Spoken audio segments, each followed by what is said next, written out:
তুমি ঠিক আছো? টোনা, চুপ করে আছো কেন? কি হয়েছে? খুলে বলো আমাকে। বলছি টুনি, বলছি। শোনো, কি ঘটেছে আমার সাথে। টোনা তার সাথে ঘটে যাওয়া সব ঘটনা খুলে বলে। সব শুনে টুনি বলে, টোনা, মন খারাপ করো না।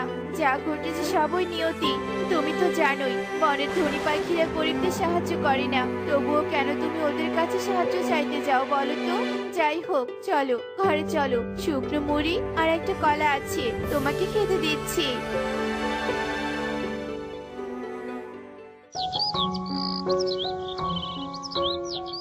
টোনা, আজ কোথায় যাবে হাড়ি বিক্রি করতে? আজ বনের বাজারে যাব। বাজারে অনেক দূরের বন থেকে পাখিরা আসে।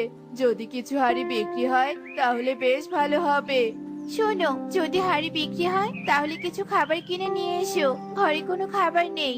আচ্ছা ঠিক আছে। টোনা হাড়ির ঝুড়ি নিয়ে বাজারের দিকে চলতে থাকে। অন্যদিকে একটা পরী ছুটতে ছুটতে বনে চলে আসে।